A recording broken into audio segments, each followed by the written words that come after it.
juga bukan sekedar pendamping tapi penguji. Banyak yang profesor, bukan sekedar dokter, banyak yang profesor. Jadi biar ini dok. Begini, saya pernah ditanya sama seorang dosen, Gus, saya ini ngaji hadis banyak, tapi ada yang saya tidak paham, yaitu mangqala la ilaha illallah dakhalal jannah, ada kalimat wa in zana wa in saraka. Meskipun pernah zina, pernah maling. Ini kan seakan-akan mentoleransi perzinaan dan pemalingan. Terus saya bilang, oh makna hadis itu seperti ini. Jadi kebenaran absolut, kebenaran yang mutlak itu tidak akan terganggu oleh status perilaku seseorang. Saya berkali-kali memberi contoh. Orang yang ditangkap KPK akan bilang 1 tambah 1 2. KPK-nya juga bilang 2. Rivalitas dalam politik, Pak Prabowo ya bilang 2, Pak Jokowi juga bilang 2. Orang yang zaniyah, yang lonte pun akan bilang 2, muftinya juga bilang 2, ketua MUI-nya juga bilang 2. Artinya gini, kebenaran yang absolut adalah kebenaran yang siapapun akan meyakini seperti itu. Seperti 1 ditambah 1, 2. Kamu punya musuh bilang 2. Kalau ibu-ibu ini punya maru, ya marunya bilang 2 tadi, tambah mama. Enggak tahu saya terjemahnya apa tadi.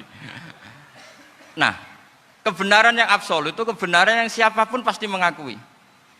Dan uniknya begini, saya pernah ngaji acara himmah, acara pondok sarang di Demak. Kalau kamu bilang 1 ditambah 1 menjadi 2, untuk mengatakan 2 itu kamu butuh hadiah enggak? Mereka semua jawab enggak. Kita semua enjoy saja mengatakan tembok itu putih. Kenapa? Karena memang putih. Kita mengatakan 1 tambah 1 2 karena memang kita tanpa presentasi dapat hadiah, dapat penghormatan. Kenapa untuk mengatakan Allah itu Tuhan kita butuh surga? Memangnya kalau tidak ada surga Allah tidak jadi Tuhan? Ini problem orang soleh-soleh yang terlalu pesimis. Makanya nanti orang-orang soleh itu masuk surganya berat. Tapi kalau orang alim lebih gampang kira-kira seperti itu. Iya, karena kan imannya lebih bagus. Dalam hadis qudsi Allah ini yang dibuli orang-orang soleh. Laulam akhluk jannatan wala naron alam akun ahlan an uto'ah, dalam hadis qudsi itu. Kalau saja saya tidak menciptakan surga dan neraka, apa saya tidak jadi Tuhan yang perlu ditaati? Apa kalau kamu tidak saya kasih uang 1 juta terus bilang 1 tambah 1 11? Enggak kan? Tetap bilang berapa? 2. Kalau kebenaran absolut yang 1 tambah 1 kamu bilang 2 meskipun tanpa mendapat hadiah. Kenapa untuk bilang Allah Tuhan kamu butuh hadiah surga? Itu kan serah ikhlas belas. Makanya saya terus mengajarkan ikhlas. Ikhlas itu bisa dilatih dengan akal, dengan pikiran, bil ilmi lah. Harus dilatih.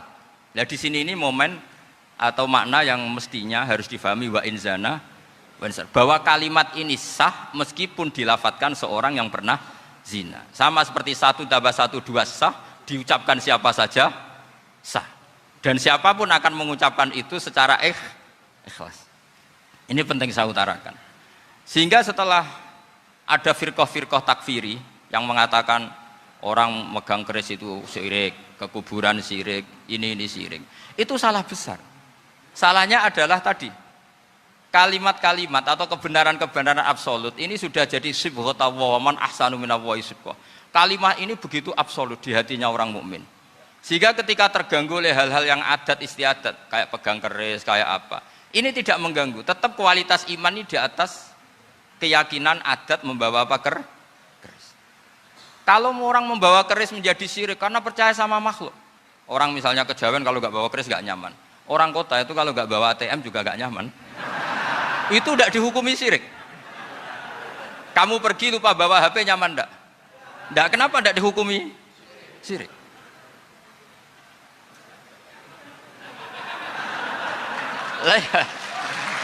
Jadi ini logika-logika. Jadi makanya ini Gus Reza boleh ngeritik saya itu berkali-kali bilang saya termasuk ulama yang mau bikin gerakan cangkem elek.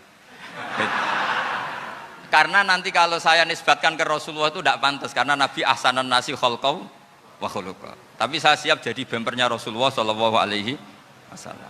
Pernah ada diskusi di Jakarta, ini kisah nyata. Apa dalilnya setelah sholat salaman? Mana hadisnya? Itu dijawab hadisnya tentu kita kesulitan. Kalaupun ada hadisnya dhaif semua yang masalah musafahat. Akhirnya mau tidak mau dijawab pakai cangkem elek. Boleh enggak kamu setelah salam nyalain HP yang off? Boleh. Boleh enggak ke kamar mandi? Boleh. Oh berarti kencing boleh, nyalain HP boleh, yang nggak boleh itu ingat Allah. Karena mereka mengkritik wiridan, ngeritik salah. Akhirnya mikir deh, ada nggak hadisnya orang setelah sholat nyalain HP? Nggak ada kan? Tapi mereka nyalain HP nggak hambatan, tapi untuk salaman masalah kan. Ke kamar mandi boleh, tapi untuk wiridan nggak boleh. Akhirnya mereka sadar, oh iya. Lama-lama dibisiki gini yang kelompok itu. Kamu itu korban aliran supaya kamu gak ingat Allah, ingatnya HP-nya. Sehingga orang wiridan kamu kritik, orang nyalain HP tidak kamu kritik. Itu kelompok itu adalah kelompok orang-orang yang supaya orang Islam itu lupa Tuhannya. Itu gerakan cangkem melek, tapi jadikan orang sadar.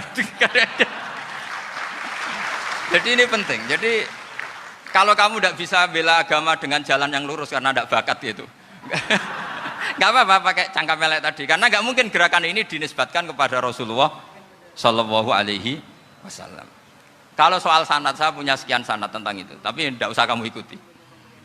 Ada orang tanya, ya Pak Kiai, kalau setan dibakar di neraka panasan enggak? Ya panasan. Lo kan setan dari api, ngapain harus panasan? Kan materinya sama. Terus Kak Kiai tadi gak kesulitan, dia ngambil pasir, disawero di wajahnya. Wah sakit Kiai, kamu kan dari tanah, kena tanah kok. Jadi itu ada sekian, artinya gini ya, kalau kesulitan jawab pakai baik-baik ya sudah pakai cangkem melek itu aja karena. Nah, tapi tentu kan gerakan ini tidak mungkin dinisbatkan kepada para nabi.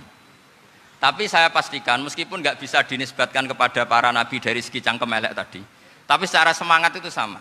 Saya punya sekian contoh. Benar Gus Riza tadi gojok saya sengawur-ngawurnya itu masih punya sanad. Itu pas saya ngawur pun masih punya apa? Sanad. Nabi Ibrahim itu ketika faja'alahum juzatan illa kabirallahum itu si berhala paling besar dikasih kapak. Ketika mereka geger, ini siapa yang berhala-berhala kecil? Kata mereka, sami'na fata yadhkuruhum yuqalu lahu Ibrahim. Ya kira-kira Ibrahim lah gitu. Terus setelah Ibrahim didatangkan, siapa yang melakukan ini semua? Ini jawaban Nabi Ibrahim, bal fa'alahu kabiruhum hadza.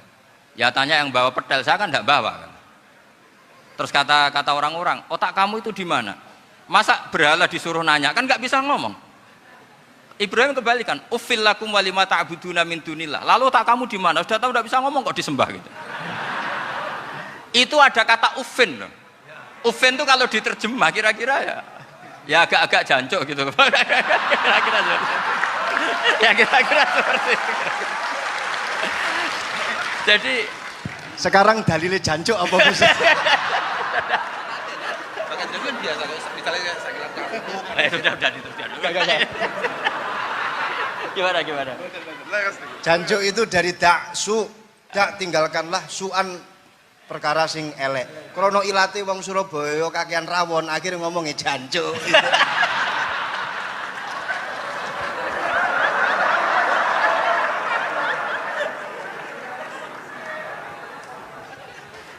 Jadi mulai dulu melawan kebatilan itu harus pakai logika yang vulgar. Karena memang nggak mungkin dengan bahasa-bahasa priayi itu nggak mungkin.